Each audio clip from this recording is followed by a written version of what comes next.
नमस्कार। और आज की इस खास चर्चा में आपका स्वागत है। आज हम भारत में हाल ही में हुई कुछ अहम घटनाओं की गहराइयों में उतर रहे हैं। इसमें राजनीति भी है, पर्यावरण भी और अर्थव्यवस्था भी। हमारे सामने नवंबर 2025 की शुरुआत की कुछ खास खबरें हैं। तो चलिए इन खबरों की परतें खोलते हैं और शुरुआत करते हैं छत्तीसगढ़ से। राज्य ने हाल ही में अपना 25वां स्थापना दिवस मनाया है। 25 साल। हाँ, ये किसी भी राज्य की सफर में एक अहम मंजिल होती है। मतलब पीछे मुड़कर देखने का और आगे की दिशा तय करने का एक मौका। और इस अवसर पर जो हुआ वो काफी कुछ कहता है। हाँ बिल्कुल।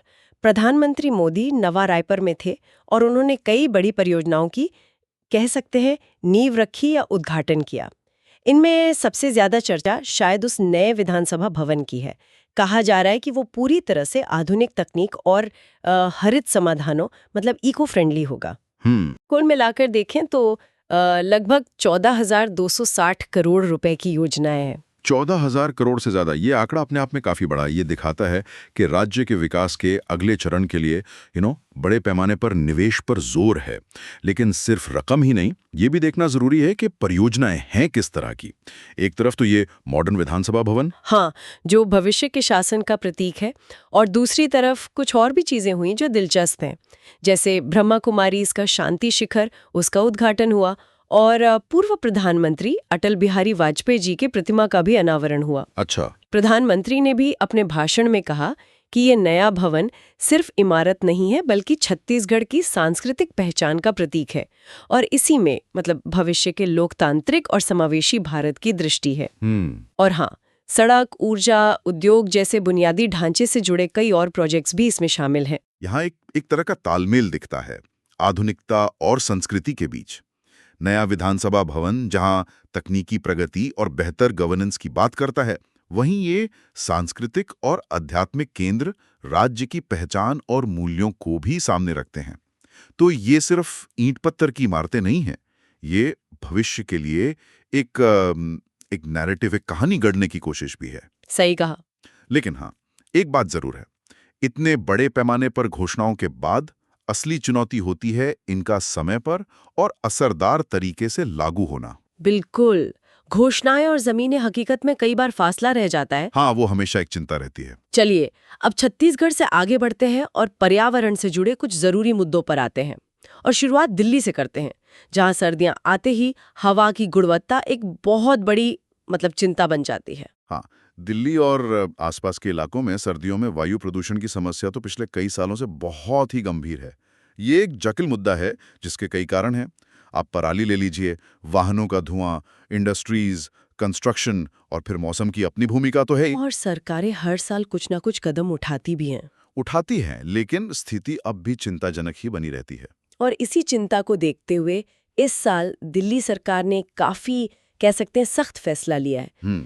1 नवंबर 2025 से दिल्ली के बाहर पंजीकृत यानी दूसरे राज्यों के BS3 और उससे भी पुरानी जो उत्सर्जन मानक वाले कमर्शियल वाहन हैं, माल वाहन मतलब ट्रक्स वगैरह। हाँ, माल वाहन, हाँ। उनके राजधानी में घुसने पर पूरी तरह से रोक लगा दी गई है।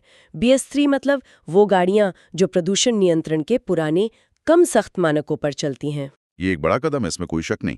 BS3 और उससे पुरानी गाड़ियां, खासकर डीजल वाली भारी गाड़ियां, वो प्रदूषण में काफी योगदान करती हैं। तो उन्हें रोकने से यकीनन हवा की गुणवत्ता पर कुछ तो असर पड़ेगा।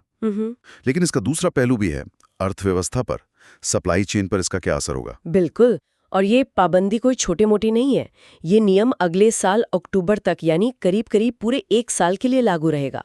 दिल्ली के जो 23 मुख्य एंट्री पॉइंट्स हैं, वहाँ स्पेशल टीमें लगाई गई हैं इसे लागू करने के लिए। अच्छा। अब सिर्फ BS6 मानक वाले वाहन जो सबसे नए और कड़े मानक हैं, या फिर इलेक्ट्रिक, CNG, LNG जैसे साफ ईंधन वाले वाहन, या फिर जो दिल्ली में ही रजिस्टर्ड है, वही माल लेकर आ जा सकेंगे। और इसका पैमाना कितना बड़ा ये जानना भी जरूरी है। अनुमान है कि रोजाना करीब 50,000 से 70,000 ऐसे वाहन दिल्ली आते जाते हैं जो इस नए नियम से सीधे तौर पर प्रभावित होंगे। 50 से 70,000? हाँ, ये बहुत बड़ी संख्या है। ये तो बहुत बड़ा नंबर है। बिल्कुल। ट्रांसपोर्टरों और बिजनेस को इसके लिए मतलब दूसरी व्यवस्था करनी होगी। जाहिर है लागत बढ़ सकती है या सामान की आवाजाही में देरी हो सकती है। हाँ, ये एक लॉजिस्टिकल चैलेंज तो होगा ही। हालांकि एक छोटी सी राहत जरूर है। BS4 मानक वाले वाहनों को अगले साल छूट दी गई है। लेकिन सवाल फिर वही है, क्या सिर्फ बाहर से आने वाली पुरानी गाड़ियों को रोकने से दिल्ली का प्रदूषण संकट हल हो जाएगा? देखिए, ये एक जरूरी कदम हो सकता है, लेकिन ये समस्या का सिर्फ एक हिस्सा ही है। जैसा हमने पहले बात की, प्रदूषण के स्रोत कई हैं। दिल्ली के अंदर चलने वाले वाहन हैं, उद्योग हैं, निर्माण कार्य है, पड़ोसी राज्यों में पराली जलना है। सही। इन सब पर भी तो ध्यान देना होगा। एक हॉलिस्टिक अप्रोच चाहिए। दूसरी बात, इस तरह के जो बैन लगते हैं उनका एनफोर्समेंट कितना सख्त होता है, कितना प्रभावी होता है, ये भी देखने वाली बात होगी। और क्या इससे ट्रांसपोर्टरों और पड़ोसी राज्यों के साथ कोई टकराव जैसी स्थिति बनेगी? ये भी एक पहलू है। ये वही पुरानी बहस है, पर्यावरण बनाम अर्थव्यवस्था। सही कहा, ये संतुलन साधना हमेशा ही मुश्किल होता है। चलिए पर्यावरण से ही जुड़ी एक और पहल पर नजर डालते हैं, लेकिन ये बिल्कुल अलग तरह की है। ये झारखंड से है।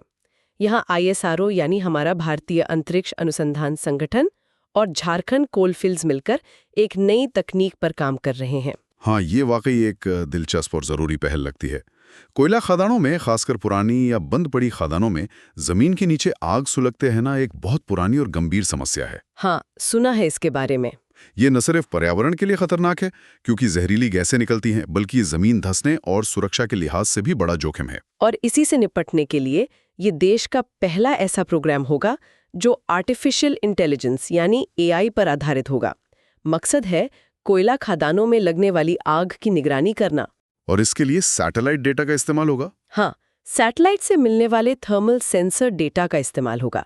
मतलब सैटेलाइट ऊपर से ही जमीन की गर्मी को भांपकर आग का पता लगा सकेगा। ये तकनीक का बहुत अच्छा इस्तेमाल है। हाँ, देखिए पारंपरिक तरीकों से जमीन के नीचे सुलगती आग का पता लगाना बहुत मुश्किल होता है, महंगा भी होता है।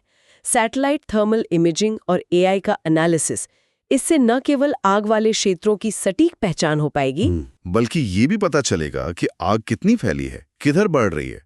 तो इससे बचाव और कंट्रोल के जो उपाय हैं वो ज्यादा टारगेटेड हो सकते हैं। बिल्कुल। अगले 2 सालों में इस प्रोजेक्ट का लक्ष्य यही है, आग का पता लगाना, उसकी सही मैपिंग करना और फिर उसे काबू करने या बुझाने के लिए असरदार रणनीति बनाना। ये पर्यावरण सुरक्षा के साथ साथ जो लोग खदानों के आसपास रहते हैं या वहाँ काम करते हैं, उनकी सुरक्षा के लिए भी बहुत अहम हो सकता है। अगर हम इसे बड़ी तस्वीर में देखें तो ये दिखाता है कि कैसे स्पेस टेक्नोलॉजी और AI जैसी एडवांस तकनीकें जमीनी स्तर की गंभीर समस्याओं के समाधान में मदद कर सकती हैं। ये सिर्फ झारखंड के लिए नहीं, बल्कि दुनिया में जहां भी ऐसी दिक्कतें हैं वहां के लिए एक मॉडल बन सकता है। सही। ये संसाधनों के बेहतर प्रबंधन और औद्योगिक सुरक्षा को बढ़ाने की दिशा में एक बहुत ही पॉजिटिव कदम है। तकनीक का रचनात्मक उपयोग। वाकई ऐसी तकनीक का इस्तेमाल उम्मीद तो जगाता है। चलिए अब पर्यावरण और तकनीक से आगे बढ़कर अर्थव्यवस्था के कुछ अहम पहलुओं पर नजर डालते हैं। RBI यानी भारतीय रिजर्व बैंक की तरफ से हाल में कुछ अच्छे आंकड़े आए हैं। हाँ, RBI ने बताया है कि भारत का विदेशी मुद्रा भंडार, जिसे फॉरेक्स रिजर्व्स कहते हैं, वो एक बार फिर बढ़कर 647.7 अरब डॉलर के स्तर पर पहुंच गया है। ये काफी मजबूत आंकड़ा है। रिपोर्ट के मुताबिक इस बढ़ोतरी की वजह है डॉलर के मुकाबले येन और पाउंड जैसी दूसरी करेंसीज के मूल्य में बदलाव और साथ ही सोने के भंडार की कीमत बढ़ना।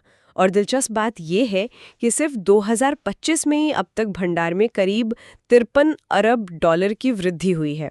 53 अरब डॉलर, हाँ। तो आम भाषा में इसका क्या मतलब समझें? इसका एक सीधा मतलब ये निकाला जाता है कि भारत के पास अब इतना फॉरेक्स रिजर्व है कि वो अपनी लगभग 11 महीने की आयात जरूरतों को पूरा कर सकता है। हाँ, मतलब अगर बाहर से डॉलर आना बंद भी हो जाए कुछ समय के लिए, तो भी 11 महीने का इंपोर्ट बिल हम चुका सकते हैं। जी। ये 11 महीने का आयात कवर एक बहुत ही, कह सकते हैं, आरामदायक स्थिति मानी जाती है। विदेशी मुद्रा भंडार किसी भी अर्थव्यवस्था के लिए एक सुरक्षा कवच जैसा होता है। पहला तो ये रुपए की एक्सचेंज रेट में स्थिरता लाने में मदद करता है, अचानक बड़े उतार चढ़ाव से बचाता है। दूसरा, ये बाहरी आर्थिक झटकों को झेलने की क्षमता देता है। मान लीजिए वैश्विक मंदी आ गई या तेल की कीमतें अचानक बहुत बढ़ गईं। अच्छा। तीसरा, ये अंतर्राष्ट्रीय निवेशकों का अर्थव्यवस्था में भरोसा बढ़ाता है, जिससे निवेश आने में मदद मिलती है। तो ये मजबूत भंडार भारत की आर्थिक स्थिरता का एक अच्छा संकेत है। निश्चित रूप से ये दिखाता है कि देश की बाहरी वित्तीय स्थिति मजबूत है। हालांकि ये भी ध्यान रखना जरूरी है कि भंडार का बढ़ना हमेशा सिर्फ निर्यात बढ़ने या निवेश आने से ही नहीं होता। जैसा कि इस बार भी हुआ, विदेशी मुद्राओं के आपसी मूल्य में बदलाव और सोने की कीमत बढ़ने का भी इसमें योगदान होता है। हाँ, ये भी बताया गया है। और एक और बात, इतने बड़े भंडार को बनाए रखने की अपनी एक लागत भी होती है, क्योंकि वो पैसा कहीं और निवेश होता तो शायद ज्यादा रिटर्न देता। अच्छा, ये भी एक पहलू है। हाँ, लेकिन सुरक्षा और स्थिरता के लिए इसे जरूरी माना जाता है। समझ गई। चलिए, अर्थव्यवस्था से ही जुड़ी एक और छोटी खबर है जिसका असर शायद कुछ व्यवसायों पे पड़ सकता है। ये एलपीजी सिलेंडर की कीमतों से जुड़ी है। हाँ, खबर है कि इंडियन ऑयल और दूसरी तेल कंपनियों ने 1 नवंबर से देश भर में 19 किलो वाले कमर्शियल एलपीजी सिलेंडर के दाम थोड़े कम किए हैं। ये वो बड़े सिलेंडर होते हैं जो दुकानों, होटलों, रेस्टोरेंट वगैरह में इस्तेमाल होते हैं। हाँ, घरों वाले नहीं। और कटौती बहुत ज्यादा नहीं है, करीब 5 रुपए से 6 रुपए, 6.5 रुपए प्रति सिलेंडर के बीच। जैसे दिल्ली में इसकी कीमत अब 1595.50 रुपए से घटकर 1590.50 रुपए हो गई है। मामूली कमी है। हाँ, मुंबई, कोलकाता, दूसरे शहरों में भी इसी तरह की मामूली कमी है। ये कटौती इतनी कम है कि शायद ज्यादातर बिजनेस की लागत पर इसका कोई बहुत बड़ा असर ना पड़े। लेकिन हाँ, ये इस बात का संकेत जरूर हो सकता है कि अंतर्राष्ट्रीय बाजार में एलपीजी की कीमतों में शायद थोड़ी नरमी आई होगी और उसका फायदा कमर्शियल उपभोक्ताओं को दिया गया है। ये सामान्य मार्केट डायनामिक्स का हिस्सा है। यहाँ ये साफ करना जरूरी है कि ये बदलाव सिर्फ कमर्शियल सिलेंडर के लिए है। घरों में इस्तेमाल होने वाले 14.2 किलो के घरेलू एलपीजी सिलेंडर की कीमतों में कोई बदलाव नहीं किया गया है, वो पहले जितनी ही है। हाँ, ये अंतर महत्वपूर्ण है। घरेलू एलपीजी की कीमतें अक्सर सरकारी सब्सिडी और दूसरी सरकारी नीतियों से ज्यादा प्रभावित होती हैं, जबकि कमर्शियल सिलेंडर की कीमतें बाजार के उतार चढ़ाव के ज्यादा करीब चलती हैं। ठीक है, अब अपनी चर्चा के आखिरी हिस्से की ओर बढ़ते हैं और मौसम पर एक नजर डालते हैं। उत्तर भारत में सर्दियां आ गई हैं और इसका असर पहाड़ी इलाकों में दिखना शुरू हो गया है। हाँ, मौसम विभाग आईएमडी की तरफ से चेतावनी जारी की गई है। हिमाचल प्रदेश, सिक्किम, उत्तराखंड और कश्मीर के कई ऊंचाई वाले इलाकों में भारी बर्फबारी का रेड अलर्ट जारी किया गया है। रेड अलर्ट, ये तो मौसम विभाग की सबसे गंभीर चेतावनी होती है ना? जी हाँ, इसका मतलब होता है कि स्थिति काफी खराब हो सकती है और प्रशासन और लोगों को बहुत सावधानी बरतने की जरूरत है, एक्शन लेने की जरूरत है। और इसके साथ ही दिल्ली, पटना, लखनऊ, देहरादून जैसे मैदानी इलाकों में भी ठंड के तेजी से बढ़ने की चेतावनी है। जाहिर है, पहाड़ों पर इतनी बर्फबारी से रेल और सड़क यातायात पर असर पड़ेगा, खासकर ऊंचाई वाले रास्तों पर। सर्दियों में पहाड़ों पर बर्फबारी होना तो देखिए सामान्य बात है, लेकिन रेड अलर्ट जारी होना ये बताता है कि या तो बर्फबारी की तीव्रता मतलब इंटेंसिटी सामान्य से बहुत ज्यादा होने की आशंका है। अच्छा। या फिर ये सामान्य समय से पहले हो रही है या बहुत बड़े इलाके में हो रही है।